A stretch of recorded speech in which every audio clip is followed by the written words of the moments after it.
All right, so this is Todd Atkins, and this is going to be the first episode of the Japan MMA Beat. And I'm here with Zach Busquet and Daniel. How do I pronounce your last name, Daniel? Jubicki. I think if you know katakana, I can even write you the katakana. It will be much easier to write read it. Yeah. So today I'm going to let Daniel, I'm going to let you introduce yourself first as far as what your ties are to Japan MMA, and then we'll go to Zach.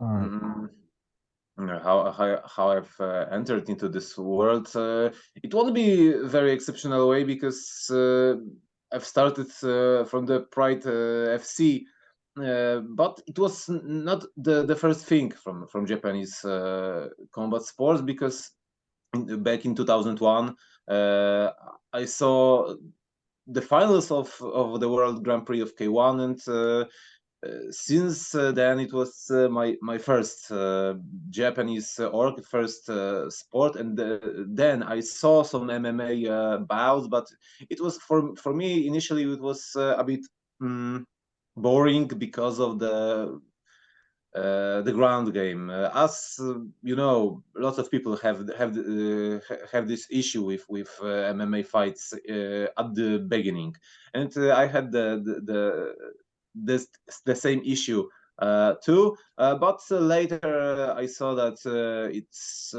it can be even fun. It's when you are watching this and more, you can understand it more, and then I've started to catch the some Pride events, and then it was Heroes, and then what was a Dream. Meanwhile, I was I have started to training some MMA. Let's say not a very long time, but I had to Uh, understand the ground game, and that's how I've entered into the MMA and JMMA as well. Because for me, it's the same thing actually. No UFC because UFC was much later. And Zach, why don't you introduce yourself to everybody? Some people are probably familiar with you from some of my other discussions, but Okay, so my name is Zach. I live in Japan. I live and fight in Japan. I fight with Deep. How I've been introduced to MMA, my first contact with MMA was Pride FC. I went to most of them, Pride, Heroes, Dream, Juto. And then from there, I made myself familiar with some fighter and I start working with them as translate, hand wraps, cornering, and that's how it went. yeah, and for people watching this, my first experience with Japan MMA was I lived on Oahu. I used to go to Super Bowl events a lot, and TJ Thompson decided to do some business with Shuto. So actually my first kind of exposure was Shuto. He brought Takanori Gomi and Naoya Amatsu to fight on the same card. They both won their fights very easily. And there was a video store right across the street, like a Japanese owned video store. And they had VHS tapes of Shuto and Pride for that matter. They had a lot of different stuff. I had a friend that was giving them some of this stuff. He was trading tapes with people, and he let them rent out these videos. But I watched a lot more Shuto before I kind of got exposed to Pride. So I would say Shuto was really kind of my first exposure. And then I Uh, also lived in Japan from 2002 to 2005. So I went to God knows how many events during that time, a lot. Oh And yeah, very fun times. Though lots of good shows of Pride. I've actually ordered the Pride library from some guy at some Polish board, some Polish forum. He was just recording the events on the DVDs. I have that big cake of Pride, the Pirate Pride DVDs. But initially, as I said, it was K1 and then the Pride, Shuto. I saw some Shuto event from 2008. It was Shuto Tradition 1, and the two things was special for me in Shuto. One thing, it was that you could strike into the back of the head, and the standing knockdowns, the counts, 8 counts. It was until the rules that rules was active until the 2008, I think, something like this. And it was a really exceptional experience, I would say. I have even, this is the original Shuto gloves from the Yeah. KOK and Bushido promoter Donata Simonaitis, who had very close contacts with Japanese organizations as well. So today, let's kind of, Zach, since you're there, Yes. tell us what like the biggest thing is going right now as far as the most recent news. Oh, so we have Rising, who announced events. They announced three of them. So there's one going on April 1st, which has some fight. The card is not final yet, but they announced already 5 fights. Then we have another one, April 30th, which is in Tokyo, because the one in April 1st is in Osaka. Then they have two going on in Tokyo on April 1st and on May 6th. So only the April 1st now has 5 fights announced. Then yesterday we had the Deep. We had the semifinals of the Deep Grand Prix. So the finalists were decided, and the finals going to happen in May for the final of the Flyweight Grand Prix. And then we have two new champions, coming from that show also. And then K1 and Rise announced some fights, 3 fights for now. 3 fighters from K1 versus 3 fighters from Rise. And that's coming in the Rise Eldorado series, and also as a part of the K1 30th anniversary show that's going to happen on March 26th. Now, Daniel, do you have anything to add to that? I know you want to talk about some of that as well. First and foremost, I think we could talk about that Rising presser and the Rising future calendar, because I think Sakakibara revealed the part of this. From the some tweets and articles, I saw that they will add some shows. Right now they have something like 8 shows announced, and Sakakibara said that the additional dates will be added. But they still don't know how much it will be. I saw the numbers from 9 to even 12. So we don't know how many extra shows we will get. But if the first show will be at the beginning of the April, I wouldn't expect 12 shows, maybe 2, maybe maximum of 3 additional dates to the current state of schedule. Yes, because the first show is April 1st. They have 2 shows in April. So my guess would be like they make 2 shows a month, then they might reach these 12. But as for now, there's only 3 shows, the dates that been decided. April 1st, I have them here, just a second. 31st of April and then 6th of May. Yes, yes.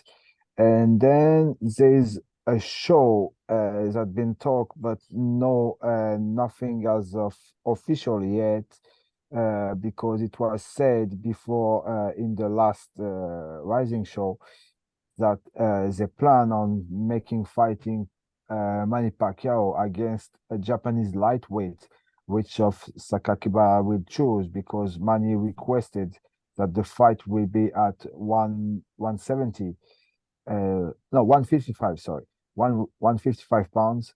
And Manny Pacquiao said to Sakakiba, I want you to choose my opponent among a Japanese fighter. And that's been talk for this summer, which is usually the Rising Show. Summer Rising Show is in July at the Saitama Arena. Mhm. Yes, and more of that. I think Sakakibara said that he will aim for a 3 fights of Manny Pacquiao.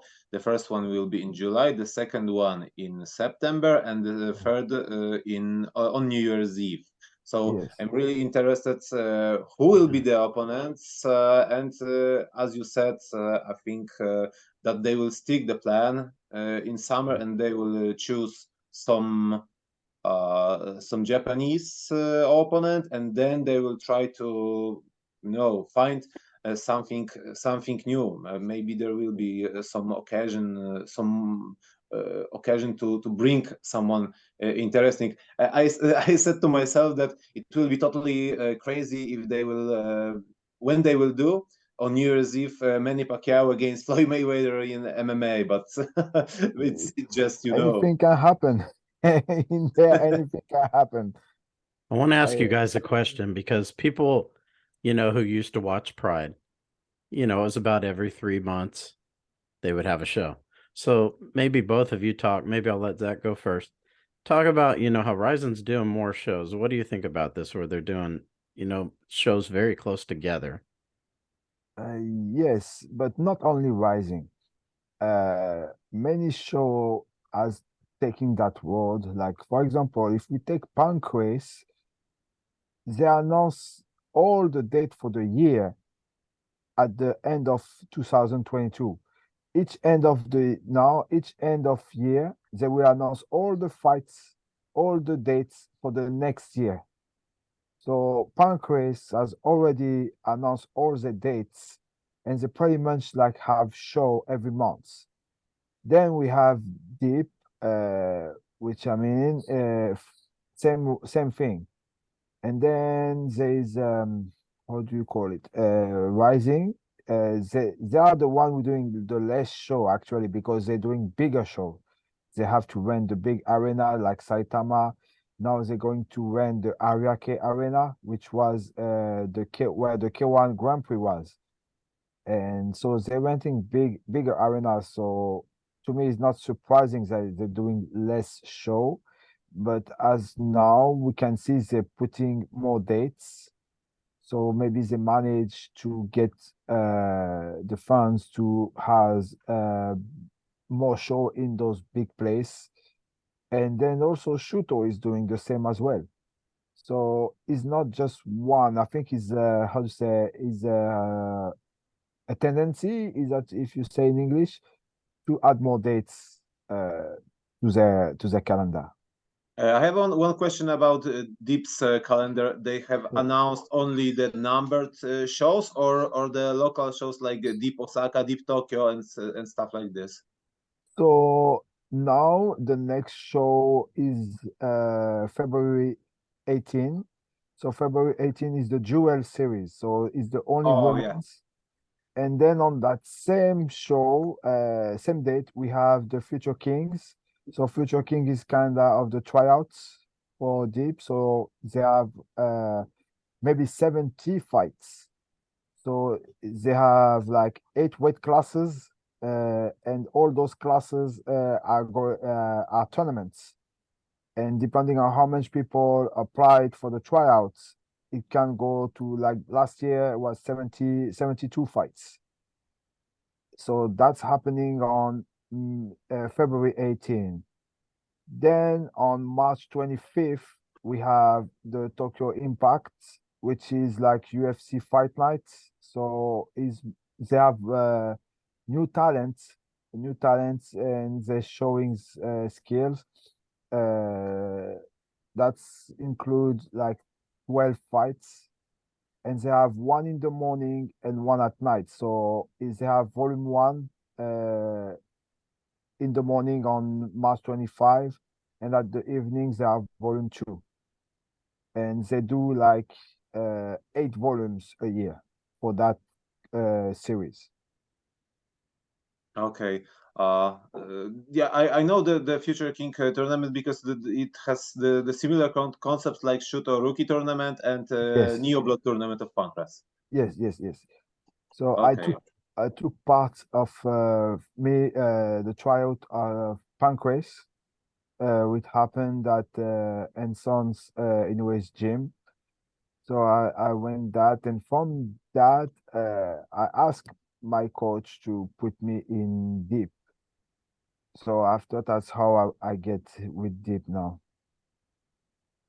But I want to ask you, like, why do you think all the promotions are doing more shows than they were before?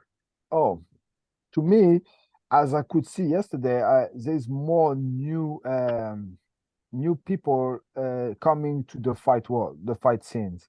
Lately, fights is getting more popular. So when they make those shows, that's for them the way to attract more people, more fans. They want to make new fans. So to me, and from what I saw yesterday at the Deep, it's not surprising that they're doing more show because more people are coming. I would say that you said that, for example, Shuto has all all year schedule Yes, already, the yes, same as Pancras. yes, And in kickboxing, the K1 group announced all the crash dates, so the Korakuen Hall shows, the yeah, same as Rise, which announced only the numbered series. So Korakuen also, or yeah, Korakuen yeah, shows too, yeah, but both companies don't they doesn't have the calendar for the main shows yet. yes, Not yes for a bigger shows, just the Korakuen, because I think they have booked the dates, the exact dates for the whole year. oh, yeah, So it works definitely different if you are holding the you know the smaller shows and when you are trying to go bigger. Yes, yes, that's why we don't have the exact dates mm, for Ryzen as well. Only 3 days, and then we have just we know that at the end of the June that there will be some show. At the end of the July there yeah, will be some shows and yeah, stuff like this, etc. yes, because let's take Pancrase. So Pancrase, they make their show in the same place all year round. When they have like last time, last show of last year was in they say we're going back to Yokohama. So they went back to Yokohama and made a show there. But usually Pancrase, when they make a show, it's either Osaka or in the same place in Tokyo. They don't change arena like Rising or Deep or even Shuto.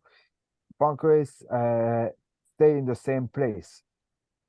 So I think that's why they can announce all the year's fights with the numbers and the Neo Blood and everything because they know from the get-go that they're going to stay in the same arena. Now, I want to touch Okay. on something with Okay. both of you. Um, Zach, you mentioned you're starting to see more new people. This is obviously been a big deal for the past, right? Japan's kind Yeah. of fallen off. Sounds to me like since I talked to you last and now that it's gaining momentum. Yes, So kind of tell people why you think that is. because actually they putting people we saw in Risings that they have nothing to say in to do with the fight world. So they're coming like we had a soccer son of a super famous Japanese famous soccer player fighting Rising. So and those kind of let's say fighters and those people who follow those people come to the show and when they see the guys that follow winning and fighting, that's make them want to see to go to the other shows and say, "Oh, that was a great experience. I'm glad I came. I want to see more." So that's why you see more like Japanese variety people want to try fighting, and that's bring people to those show. So my guess is that's what's giving the momentum because they try to take that direction. And when they see the people they like in the ring, they're coming. Because in Japan, what people want to see is a character. They don't care about how many wins you have, if you lose your last fight, or what what's happening. If you lose 3 fights in a row, they don't mind. They want to see a character. They want to see someone in the ring that they like. So as long as they see people like that and promotion bring people like that, that's when the momentum is going to go. Because for a moment they went to like the UFC world, the competitions with rankings and stuff like that, and that's where it went down a little bit to from what I could see. Dan, do you want to touch on that? Because, like, for me, and I'm sure for you, now that I don't live in Japan anymore, we've been waiting for this to come back. The fans that were fans of Pride and stuff, we want to see this momentum come back. So maybe kind of talk about, kind of what Zach was talking about there. The first time I've been in Japan in 2017 on New Year's Eve, and then I was in 2018 when there was Rising 13, shortly after the death of Kid Yamamoto. And then I was, as I said, I was in 2019 on New Year's Eve again. And what would like to say? On the venue, because I have the comparison between 2017 and 2019, and there was a double shows because in 2019 there was a Bellator Japan, but we all know that the most part was done by Rising, and I would say I would like to say that the attendance was much better in 2019. In 2019 for the Bellator show, it was the biggest attendance, biggest number of tickets sold in the history since the beginning of the Rising, when they have started to hold shows 2 days before the New Year's Eve. We all know that on New Year's Eve 2019, the Saitama Super Arena was sold out. The 30,000 of people were there, so it speaks itself. The momentum got stunned a bit by a pandemic, because we all know that all the restrictions about the migration, the bringing foreigners, the problems in with the the number of tickets that can be sold. We all know that initially it was 50% of the capacity of the whole arena, but right now we are very close to the state that we had before the pandemics. I think that government even allowed to cheer from the stands that it was forbidden a couple months ago, from what I remember. Yes, because now when you go to the shows, before you were not allowed to upload. You were just allowed to watch. Now you still have to wear a mask at all time, but you can actually scream and cheer inside the arena. So when I fight in deep, it was so silent because I fought during the pandemic, and so silent. No one could applaud, no one could scream. It was like super silent. and I was allowed only one cornerman, and he had to wear a face shield and a mask at all time. Since we arrived in the arena, he had to tape my hands with the mask and the face shield. But now there is more the regulation for fighters. Now they're allowed to have three cornermen. They're allowed to, like before, it came back like before when you in backstage and everything. But everyone still has to wear a mask and all that. Yes, the cornermen have to, but as a fighter, you now they took it out. But before, you have to wear your mask until you arrive in the cage. When you make the entrance, you wear your mask, and when the ladies have to put the Vaseline on your face, you can take off your mask.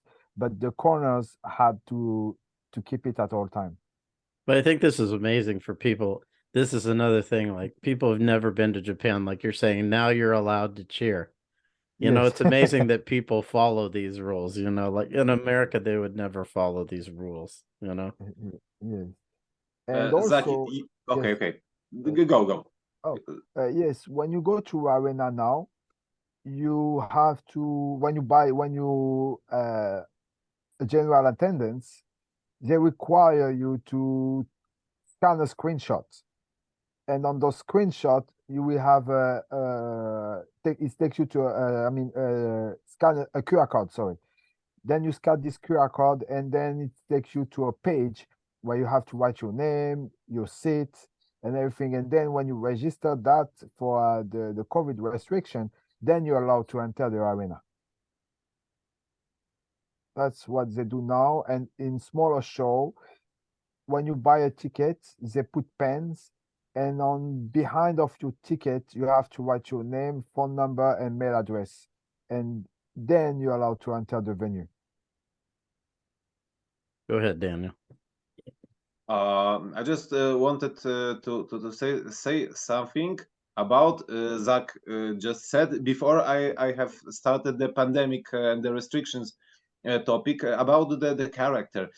Because fighters like for example, Aguara, Full Swing, Shoji wouldn't exist in a major promotion in the West because they have weak record, but they are extremely entertaining, and they are, I would say, made for the Japanese combat industry, because we all know that this kind of fighters, they are not bad. Don't get me wrong. We all know that the record in Japanese MMA isn't something like in the West, or even worse in boxing. In boxing, if you have one or two or three losses, you're maybe not done, but you don't have you are not that strongly promoted to be the future champ. Yes. In Japan, I saw some reactions in my country because of the fight card and the records, and there were comments like oh, bad records, this card is bad.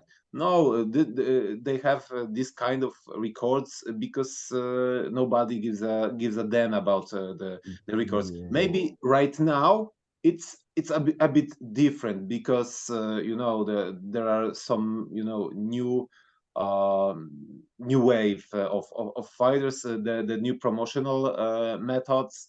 uh, I'm just talking about just strictly rising, because we don't even touch the second tier promotions, and maybe the unbeaten record is a little bit more important than before, but it's still the Japanese specific, and even if someone will lose, it's even sometimes better for the promotions, because it just creates the storyline. Yes. So, like, is interesting point. Like for Japanese, uh, they're saying two things. They say there is the UFC World, which is rankings number one, I guess number two, and you can't have the number 10 fighting the number one because, like how to say, they don't quote deserve it. In Japan, like when you see records from the second promotions, like yesterday we had in deep 38 4-2 against the 1-1. So if you see this in the US, people will say, "What the hell is that?" I mean, that's your second fight, and you fighting a 34, a 38, 4-2.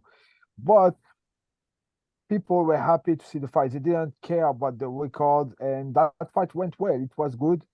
And to me, the 1-1 won that fight, which is crazy. The fight went to decision. But to me, if you guys later on can watch the replay somehow, you will see that the 1-1 won that fight. So for Japanese, when you know they give the pamphlets, I think that's how you say in English, the catalog where you have the fighters' name and record. They don't mind about that. They just say, "Oh, the record." What is funny is the record of the guy is writing on the catalog, but they just see the face and they say, "Oh, this guy looks strong. I want to see that guy." They don't care the records. They don't care the what his last fight went. They just want to see the guy that looks strong on the picture. I mean, like you want to see Dragon Ball Z Vegeta against Cell. You don't care the record. You just know it's going to be a good fight based on how they look like. And I think that's what Pride and other show was before. Now let's kind of talk about, because Zach, I know you and I talked about this a little bit, but I want to get Daniel in on this also. Let's talk about who you think Pacquiao's going to fight in July, because obviously that's something the world MMA world would be interested in. In my opinion, there are some candidates, but the possibility is the first possibility is fighting Takanori Gomi because it's the same weight class. It's 155. Moreover, Gomi has some, let's say, boxing experience with Tenshin. Many people says that he even outboxed Tenshin, who is a contender, boxing contender. He just passed his boxing license very just this week I think it was, and I think that it would be just fun fight. It would be some kind of collision of the worlds because we all know that Gomi originally wasn't a pure striker. He just taught some things in striking. He had a very strong uh, power punch, and he started to knock out his opponents. So it we all know how good Manny Pacquiao was in the past. He had several boxing titles, and it would be just I think kind of interesting confrontation of the worlds. Yes. On me, I think that's the logical choice. The logical choice will be that. But as for now, in Japan, there's that 155 fighter that really has his momentum and getting well now, Koji Takeda. So Koji Takeda is the was the champion of Deep, and since his fight with Johnny Case at Rising, he's blowing off the roof. Yesterday, he was invited at the Deep for doing the commentary. Is and you can see him pretty much everywhere on the fight magazines and fight forums in Japan.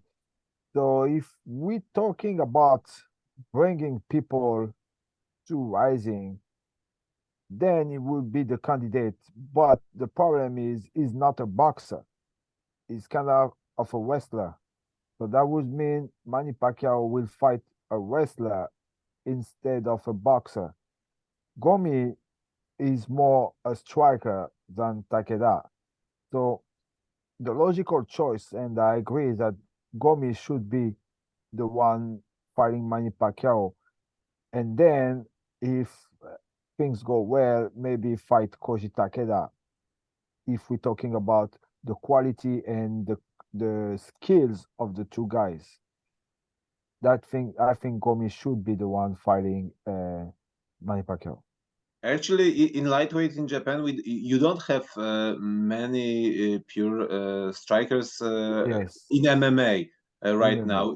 In just in general, Yes, partly because of the lower class started to appear in the bigger promotions, that all fighters who fought in Pride in Pride lightweight, if they would start their careers today, I'm not sure if all of them would fight in the lightweight limit. I think that many of them would drop to the featherweight or even the bantamweight.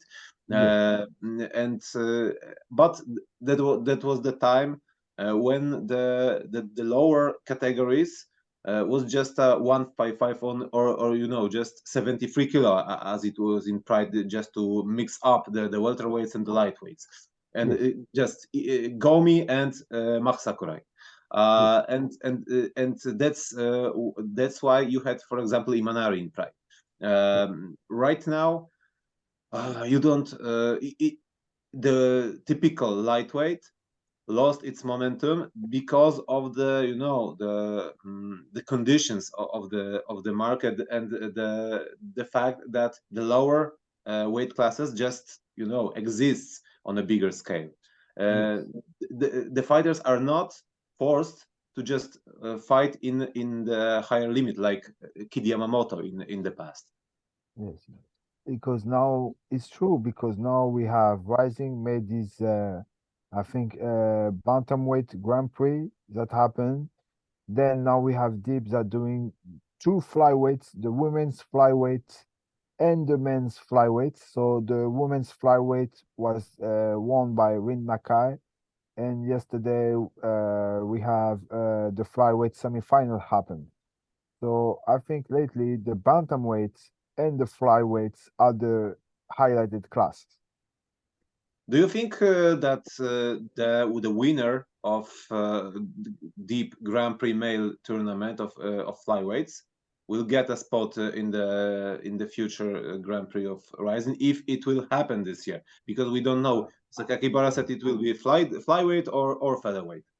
Yes, I think lately the featherweight is more talked about. The featherweight Grand Prix among fighters at the gym, that's the one we're talking more about. But I think if flyweight Grand Prix is indeed decided, of course, I think the flyweight, deep flyweight Grand Prix winner will have his shot in the Rising Grand Prix for sure. Now, do Oh, you think they're going to feature yeah. Ren Nakai more in Ryzen, you think? As for Win Nakai, I'm not sure, but why not? Maybe on the new active show, or maybe on what she does after her next her show next week. Maybe, yeah, So maybe the Bellator clash with Kanawatanabe against Rin yes, Nakai. It would be good matchup. yes, that will be a good fight.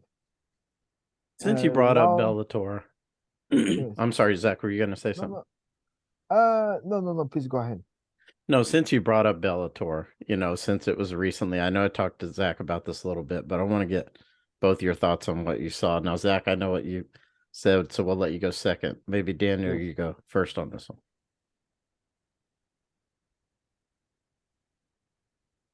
Did you hear me, Daniel?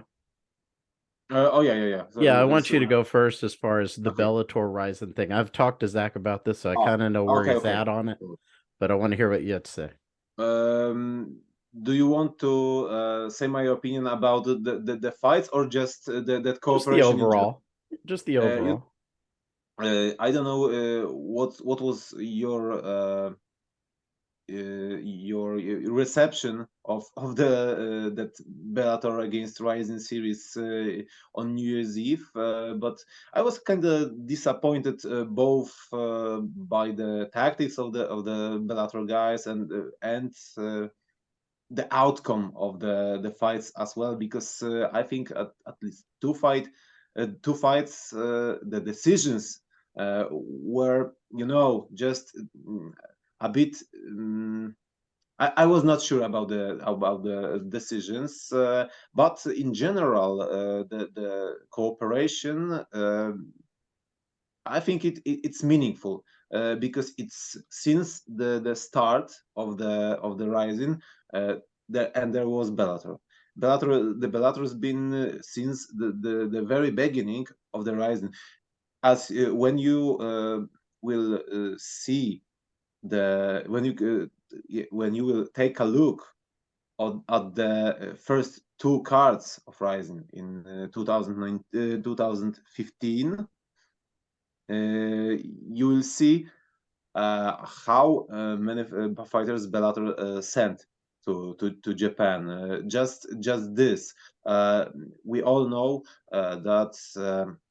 There were some guys from the different organizations in the Grand Prix, and Bellator always sent just good guys, high class guys, because in in KSW it was like oh, we don't need that guy, so we can send him to the Japan. And it was that kind of attitude. For example, Walid Ismail always was sending his champions from Jungle Fight. And from what I remember, there was a plan to send a Bama champ to the first Grand Prix, but he got injured, and he and the replacement wasn't that good. But we started about to talk about Bellator, and many majority of the people still remembers the last New Year's Eve. But if you look at the 2019 New Year's Eve, it was really good as well, because you had the Rising against Bellator on the Bellator show, 29th of December, and then you had the second part of the show on at Rising 20, which was the event of the year by many people. And the next you had the people from Bellator just last year. They came back to Japan, because just simply they could enter the country. And the fighters from the Bellator, for example, Spike Carlisle's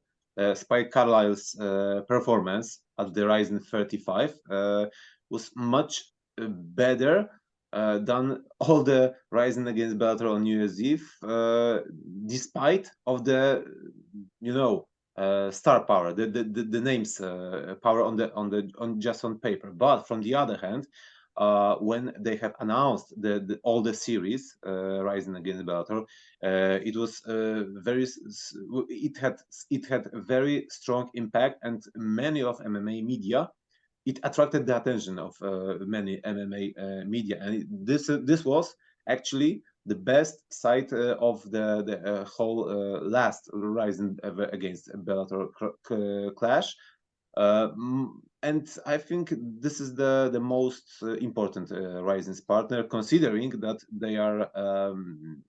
they would like to have their first show in the USA in Hawaii in June, but we still don't know if it will happen or not. Yes. because to take you on the Hawaii thing, they had a tryouts. They had a tryout, and they took at the Rising Folly one of the winner of those tryouts. And then to come back with yes, so sorry, I think yeah, the Hawaii show is definitely going to happen, but it's a question of when. And for Bellator, so on the paper, the fight where the card was very strong on the paper, but Japanese fans didn't like the outcome of the fight, and many people were like, "Why in those fights, fighter didn't take as much risk to get a finish?" So that was the main complaint. So they were the main complaints that, like for example, if we take Horiguchi, he had many time he could finish Ogikubo, and fans were complaining why he didn't finish the fight. But Ogikubo is very strong, and so you is not a fighter you can finish like that. But fans were expecting more risk and more finishes, more flashy fights, and they didn't like the way it came. So some people left before even the show was over. But that's how it is. Yes, that was the main complaint about this Rising versus Bellator fight card. Yes, that's why I've mentioned Spike Carlyle's fight against Takeda. He finished the Takeda despite Yeah, he was losing the fight. I yes, think Takeda was leading the fight, and then, as you said, there was a New Year's Eve, very strong matchups. But I think it's not even about the result of that match. yeah, Just it's all about the how that fight looked like. It was yes, just less risk, very very calculated, very tactical fights, uh, not a single like Horiguchi's fight. For example, uh, Pitbull was yes, fighting with Kleber. He was, from the other hand, he was very smart to not go to the ground with Kleber. But yeah, from the other hand, it was very, static fight, and let's. I'm not afraid to say that it was a boring fight it when is. nothing was happening. It is. It is. Many fans found it that way. Many fans, yes. And most of the fans, they wanted to see Pitbull fighting AG McKee. They were like, why Bellator didn't do that? They should have done the fight in Japan, AG McKee versus Pitbull. And on the other end of the card, put some Rising versus Bellator fights. So that would be a stronger strength for the event. You have you have the Rising title matches, and you have the Bellator title matches, plus Rising versus Bellator fight card. That would be amazing. So fans didn't understand why AJ Maki didn't fight Pitbull, and they were both on the same card. I forgot about it, but people was expecting a lot more from Pitbull because of his brother's performance in the Grand Prix, lightweight Yeah, Grand Prix in 2019. Pitbull was very flashy. He knocked out all of his opponents through the final.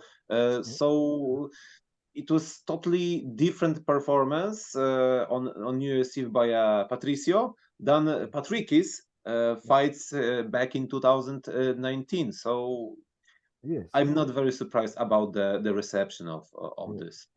yes, But you did say, Zach, like coming out of this Ryzen show, you felt like it did help the momentum of like Deep and some of these other events. So even though maybe there were some low yes. points with the fans, the actual result Oh was yeah, good. yes, yes. thanks to Rising 40. Rising 40 was a very good card, uh, good performance, a lot of finishes, a lot of flashy fights. People who were not familiar with the fight scene, they came and when they see this finish, they were like cheering and everything. So because something was happening, and I think that the Rising 40 was better well received than the Rising versus Bellator card because of the performance of the fighters and how the show went, finishes after finishes, and that's helped the momentum for sure. Yeah, I saw the many people reaction. It was like during the first part was, wow, what's happening? Knockout, knockout, no, and another knockout. Yeah, wow, the card of the year.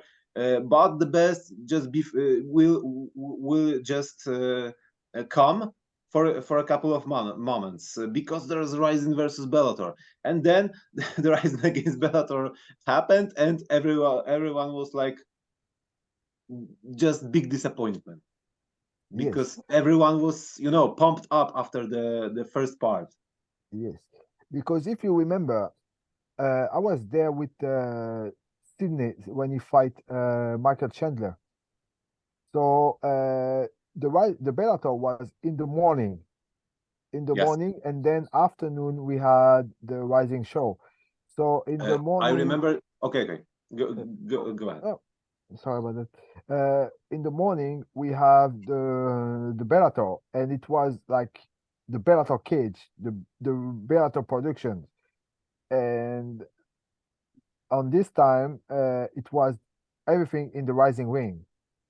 So it was kind of the feeling was kind of a bit different, but it was interesting also to see Rising Bellator fighter fighting with the Rising rule in the Rising Ring. So it was kind of two different events because the first Bellator versus Rising in the morning it was Bellator event, so you had to follow the rules of Bellator. So there's no stomp to the face and no soccer kick. But at the Rising 40, they were. As you are talking about 2019, yes? Yes, yes, yes, Yeah. As I remember, the usually before the pandemics, the all the rising shows was starting uh, at at 3 p.m. yes, uh, and that New Year's Eve as well. But that Bellator have started 3 hours earlier at noon. yes, Uh, and I remember that there was about 6 fights of under Bellator rule set, and then yes, that was after the Fedor against Rampage. That there was intermission, and yes, then there was a rising portion yes, with under rising rules. Even in Ryzen's gloves and with Ryzen production, even with all the VTRs from Daisuke Sato. Yeah, yes, and it was a really crazy mix because the all enclosure was a Bellator big cage. It's even bigger than biggest UFC yes, cage. And right now you have that crazy mix because you have Bellator, but mixed up with the just the front of Bellator, but inside it was all yes, Rising. yes. That was insane. That was great. And but I like me, my favorite was the 2005 Grand Prix. I was with King Mo in the corner, and that was crazy because they had all those promotions. They had Bellator, they had Jingle Fight, they have the Bama, they have the KSW, those guys, all champions from different organizations in one Grand Prix. That's what I want to see again. And then, but unfortunately, they didn't do again. But if they do that, that will be the killer thing. That will they have now the momentum of fans and excitement that they bring with Rising 40 and everything. So to me, if they do that, the momentum will go over the moon. So that's the chance to do that There right is, but now. okay, okay. So sorry. No, no, please go ahead. Oh, After. okay. I thought that you have just finished. But guys, don't you think that at the beginning, Ryzen had to just take the fighters from the other promotions, just make an big alliance between the rest of the world, because they did not have their own stars. And right now, after that all years, when they have their own breed of new faces and well established stars, they don't have to rely on the others. I can agree that, of course, something like this, it would be very interesting, very exciting, especially if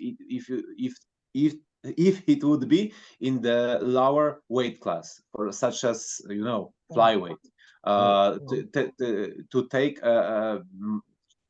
flyweight champions from some promotion from all over the world, and mix it up with their own roster, it would be definitely something special. Yes, because Rising said from the get-go, they are not a promotion with their own roster and everything. They are a platform, and they want to take those fighters from different show and give them a platform where they can fight each other under the Rising Federation banner.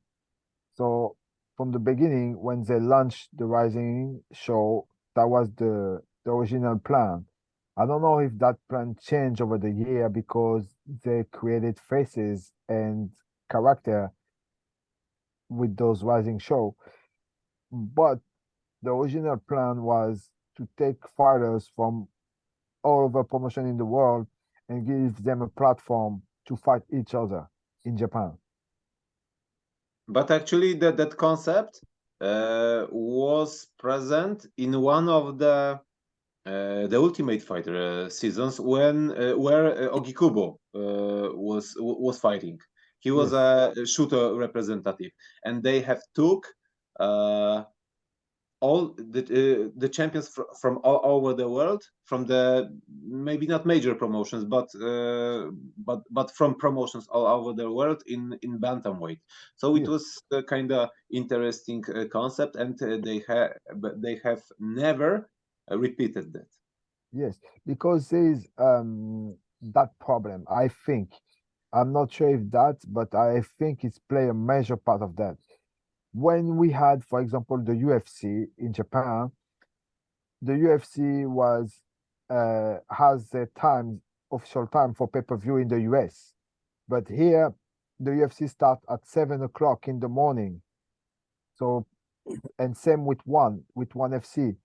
So I think if the organization will lend their fighters to the show, they want that the show is broadcasted live in the US or wherever the fighters are from. So I guess that's one of the issue that prevent of doing that. Because like if I'm one, let's say I want to watch the UFC fighters fight, I will say okay, I'll turn on my pay-per-view at 8, I think in the US, but for Japanese audience, they will have to go at 7 a.m. in the morning, and we saw that that didn't play very well for the show. Now, let's end on this because I know the main UFC pay-per-view is coming up. I don't know if you guys are going to watch it. I might watch it. I don't know. But Daniel, you mentioned. I've just recorded on my Oh, cable TV the main card. I will watch it later. but I mean, I think there's something good to end on. Fedor just had his retirement fight, so maybe Zach, you go first on this one. You talk about what you thought about it. I was like, uh, many ask me, should have Fedor take a rising opponent I mean, like his retirement fight should have been in Rising against the Rising face, and then had a proper retirement because if where he fought the first time was in Japan. So Japanese fans were expecting that. As is as the fight now, I think Bader was too much for his retirement fight. But it's sad, to see the legend go, but it is what it is. I hope that some arrangement can be made to have he to make Fedor come back for a retirement fight on New Year's Eve in Rising. That will help the show to have Fedor on the card and to have his should I say proper retirement uh, from MMA.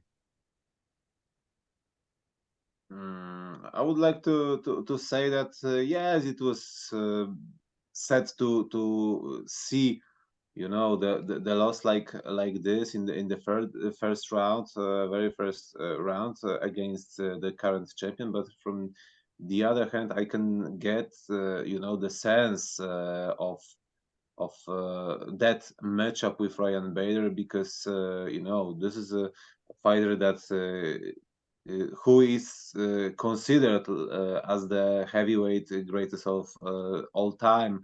Um, and I would like to say that maybe mm, I can get the sense of matching up uh, and putting him in in the title fight of one of the best organizations in the world. For even Yes, if he lost, that you can say that he fought from the high for the highest goal, and yes, this is the way like he has ended his career fighting for the highest goal. So I can get the sense of making it by of Bellator. course. Yes. Uh, to me, I prefer to see him lose against a high profile opponent trying to get the goal to get the best uh of what he could get for his legacy than just take an opponent that he can beat so people can see him retire while winning. So maybe here in Japan, that's what they want to see. They want to see Fyodor, okay, he's retiring, he won, he was the greatest, and everybody happy. But sports wise, for his legacy, I prefer to see him trying to win and lose against a high quality opponent than just take a beatable opponent to live clean. Moreover, that the Bellator was they was talking that the fight with Rampage is his Japanese retirement Yes, officially. yes, I think that too. So you think he'll have one more fight in Japan? I don't think Uh, so. Hmm. to me, no, Mhm. but anything can happen. But as is right now, I don't think so. I'm in You total know the agreement, though. I think it should happen in Japan. I don't know why they. I mean, I know Fedor wanted the fight. It's not like they just said, "Hey, go." He wanted to do it that way, but yeah, it just seems wrong on so many levels that Japan is where he should have retired, no doubt about it. And they could have Yeah, gave him whether he won or lost, because his Bellator, like he lost, and it's like, you're great. We brought a few guys out to see you. Bye bye. Japan, even if he lost, they would have gave him the heroes right off. you that's know what.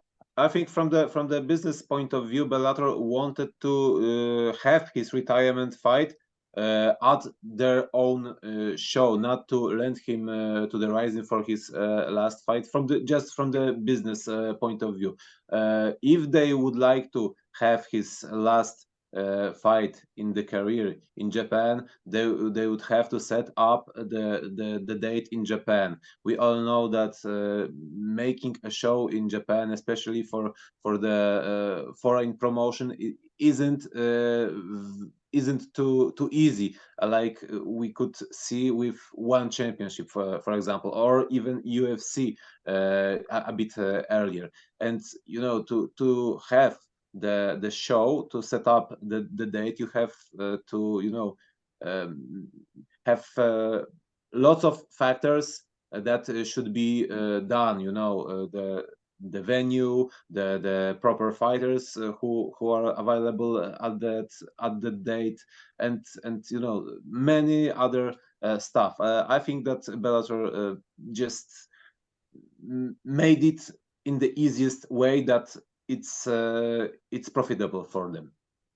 Yes, like because Fedor is a Bellator fighter, so to me that makes sense. But he's the Pride heavyweight champ, so he was the Pride figure.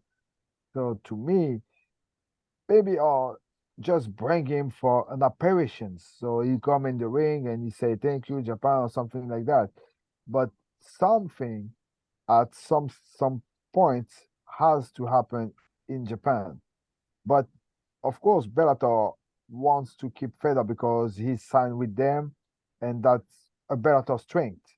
So to lend him to promotions, they have to find the proper fight, the proper dates, and set up everything again. That will take a lot of work and money.